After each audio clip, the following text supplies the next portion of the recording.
You came back to Kenya. Yeah. How did you join Capital?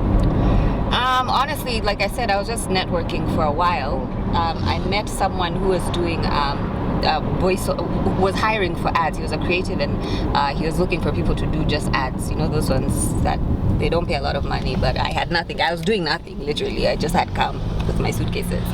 So I said, yeah, sure, I'll do an ad. You know, you get paid like a 5K or whatever. I mean, I'm happy.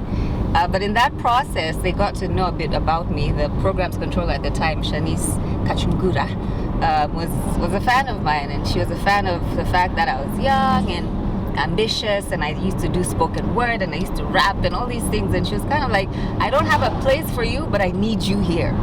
So she gave me a weekend show. After a couple of months, she gave me a weekend show and said, here's a show, you do what you want. I'm not even gonna give you any, guidance. You just do whatever you feel in your heart. And that's how I started. And so I did that weekend show for a year before I landed on It's Not Homework. So, yeah. How did you grow in radio? Into that role, what were the challenges you faced? I mean... How did you reinvent yourself? Yeah. I grew, especially like when I got on It's Not Homework. I believe that's when I was like, all right, like I'm actually doing this. It was a huge show. Eve had done it for a decade. It was massive with the youth. And so here I come in with my accent, and like nobody knows me, and it was tough. And there was a lot of hate for a lot. Those days your crowd was bougie, Facebook. though. Your crowd was bougie. The crowd was bougie, but you wouldn't think that. The people really? who listen, there's a lot of people who listen to Capital who aren't bougie, especially young people who are kind of like aspiring to the lifestyle that Capital, provides. And so there was, so for our demographic at that time, like 18 to 24, there was just people of all different walks of life, and a lot of them didn't understand me or didn't know me, didn't want to get to know me. They just were like used to Eve, and where's Eve, and bring back Eve. And so I did experience that for a period of time, and I didn't understand it because I just knew I wanted to be in media, but they don't tell you all of that. You learn that on your own. Yeah. So it's a growing process, but I think once I finally found my footing, it had to do with me just wanting people to get to know the real me. I'm not going to be Eve. I'm not even going to try to be Eve. Eve was amazing. I am this person, so you'll get to know me. Just give me a chance, and I think you'll like me. Yeah. What are the challenges you faced? I mean, how is radio, essentially, to somebody who aspires to be a media personality? Well, one thing people need to understand about radio is it's not just talking. And I think people have that perception of we just wake up and we go there and we talk. It's a lot of preparation, it's a lot of research, it's a lot of understanding your audience, it's a lot of, you trying to relate to people and do it in a way that makes them feel like this person understands me and wants the best for me. And it's about encouraging people. And so it is a lot of work. And you have a lot of competition. There's always going to be different radio stations, different personalities who are doing things a little bit differently and getting more of an audience. So it's constant pressure. You're also you have your quotas for how you have to sell this much amount on your show. You have to make money. You have to interact with clients. You have to just be very forward thinking what products fit within my show. How can I form a proposal, and take it to a client and say, I think, that the audience that listens to me is going to want to buy your product. So it's a lot. It's sales. It's everything combined in one. But it's really fulfilling once you get the hang of it. You mentioned like when you came back, there were quite a few things that you were doing. Yeah. You were rapping and a few other things. Yeah. But I'll just tell you something from my experience. It took me into my 30s to really realize what I wanted to do. Right?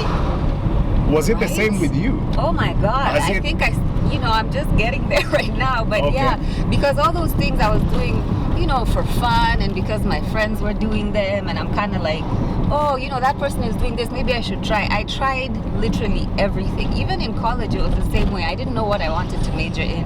I tried all of the majors. I tried sociology and psychology and engineering and dentistry. I tried everything. I had no clue where I wanted to go. And yeah, it takes a minute. And I think people should be very forgiving of themselves if you don't have it all figured out right from the get-go. But I think trying all those different things has helped me realize, okay, this I liked, this I didn't like, you know. And yeah, even that film production that I thought I wanted to do in graduate school, now I look back and I'm like, that was the absolute wrong thing.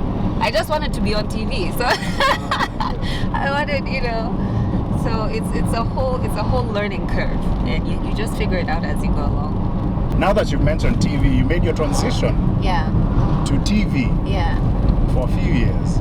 Yeah, actually, do you know I started TV while I was still at Capital, and Capital was kind enough to, they really let their presenters grow and experience different things, and if you want to go out there and try out different things, as long as you're, you know, that's the base for you, they let you do whatever you want. So I hosted my first TV show while I was still doing Hits Not Homework. It was called, what show was that? It was called Can You Dance? It was on KTN. It was my very first TV show. Yeah. Very difficult to get. Again, I was a nobody knew my name. I auditioned several times and just was so persistent. Baka, they're like, "Aye, fine, we won't pay you then. You just come." Like, I mean, they paid me, but you know, not as much as they would have paid a known brand. And so I started there. I also got auditioned for Channel O Africa while I was at Capital. So I was a VJ. I did that for 3 years, and then now after I left Capital officially, you know, I started pursuing now other TV jobs, and that's when Tusker Project Fame came and everything like that. So, yeah. How was it? Was it different? Was TV different? TV is so different. It was so different. It's like day and night. Really? Yeah. Why? It's not the same. And then you think, here, see, I'm used to talking to people, I'm cool. How was it looking into the camera? The pressures of TV are very different. What are the pressures? Because on radio, see, I can just wake up and go. TV, now, oh, CJ, how do I look? Someone's like, oh, your hair is like this, oh, your makeup, oh, your clothes, oh, I don't like your shoes. Like, it's all of that in addition to doing your job. Yes. And so sometimes you're doing your job, and in the back of your head, you're thinking, oh my God, how do I look? How's my smile? So it's a lot to process, especially live TV. It's a whole other animal. But it's also very exciting. It's very thrilling. It's something that I have not experienced anywhere else in my career. Yeah. Why Capital? Why move back to Capital? Because Capital, like I said, was my first home.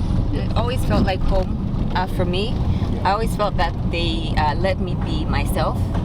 I wasn't being forced to be someone else or to change the way I talk or the way I look or the way I act. They are 100% about authenticity, and I could relate to that because I don't know how to be anyone else. You start telling me to be someone else by the way, because I don't. I'm me, and I believe in authenticity, number one. And so I always felt like they had that nurturing element of my creativeness, and what, you know, if you want to do other things, do other things. So yeah, that's why I went back. Let's jump to you mentioned mental health. So are you an active participant of mental health awareness? Absolutely. I'd like to think so. And actually, let me cut you off. It seems like the psychology, and you say psychology and sociology. It seems like it's meshing. You know, everything is making sense now. You know, but but tell us a bit about that. It's always been something I've been interested in since I was young. Since I was in high school, I started seeing a therapist. It was just some issues I was dealing with there, and I think that's when I went to college. Now I was like, I want to know more about this world, and maybe I want to be a psychiatrist. I don't know. You know, I didn't end up in that field. So I basically just educated myself on mental health throughout the years, through my personal journey, and you know, the things I go through, and that's why I like to share with people so they understand what they're going through is not abnormal. It is not something that they should be afraid of. It is not something that they should be ashamed of. And you know, the more I talk about it, the more at ease I feel with myself. So if I can get in as much into communities that foster, you know, positive mental health and the importance of mental wellness, just as much as we take care of our bodies and we go to the gym and watch what we eat and how we look, you know, your mental, you know, wellness is just like that.